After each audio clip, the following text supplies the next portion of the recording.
They say weddings are supposed to be the happiest day of your life. Mine?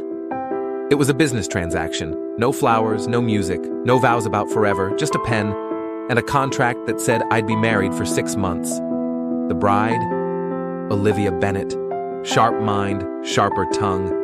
And she made it very clear from the beginning. She didn't like me. And honestly, I can't blame her. If you've read the tabloids, you've probably seen my face. Yachts, champagne, different women at every event. The headlines called me the city's most eligible playboy. I didn't argue. So, how did I end up marrying a woman who thought I was the worst man alive? It started 2 months earlier. It was a Tuesday morning when I walked into her office. Her desk was cluttered with papers and invoices, and she looked like she hadn't slept in days. "Ethan Blackwood," I said, holding out my hand. She didn't take it.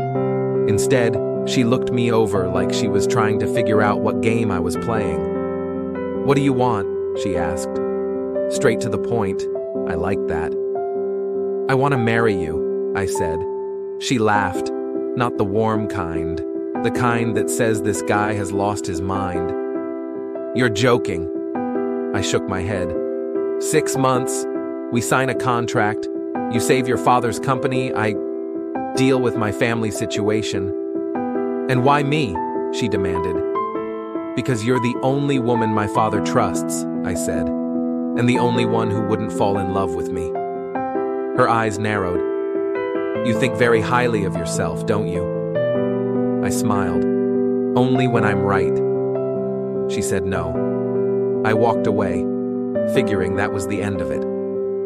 2 days later, she called. Her voice was clipped, but there was something in it, a hint of defeat. "When do we sign?" The wedding was at a courthouse. No guests, no music, just us, a bored clerk, and the sound of a pen scratching across paper. From the outside, we were perfect. To the press, it was a love story. Behind closed doors, we were strangers. We lived in the same penthouse, but it might as well have been 2 different worlds. She called me Mr. Casanova. I called her Miss Ice Queen. The first month was civil, at best. We crossed paths in the kitchen, exchanged polite nods in the hallway, and put on the perfect couple act whenever there were cameras around. But then, little cracks started to show in her walls. One night, I found her in the kitchen at 2 a.m., eating ice cream straight from the tub. She looked at me, spoon halfway to her mouth. "What?"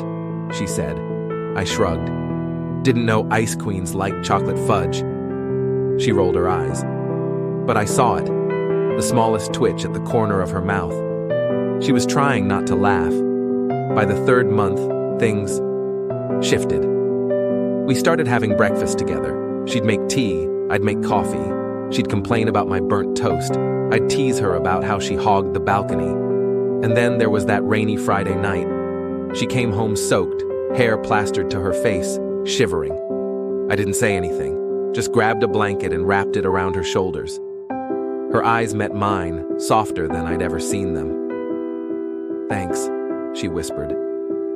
Something in my chest tightened. We began talking more, not about the contract, but about life, her favorite books, the fact that she'd never been on a road trip, how she hated small talk, but loved thunderstorms. And I told her things I hadn't told anyone in years, about my mother leaving when I was a kid, about how every relationship I'd had was built on convenience, not connection. She listened, really listened. Then came the charity gala. We were arm in arm, smiling for the cameras, when I saw her, Victoria, a ghost from my past. She walked straight up to Olivia, ignoring me. "So this is the wife," she said, voice dripping with sarcasm. "Poor girl doesn't know you can't love anyone." I felt Olivia's hand tense in mine, and before I could think, I said it, right there, in front of everyone. "You're wrong. She's the only woman I've ever wanted to love." Olivia's eyes snapped to mine. For once, I wasn't playing a role. The last month flew by. Too fast. One night, I came home to find her packing. "Going somewhere?" I asked. Our deal's over in 3 days, she said quietly. I don't want to make this harder than it needs to be. I walked over, holding a torn piece of paper. The contract. It's gone, I told her. We don't need it anymore. She stared at me, eyes wide. What are you saying?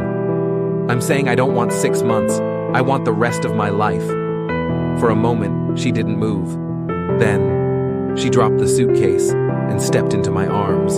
And that's how my business arrangement became the only thing I've ever truly fought to keep.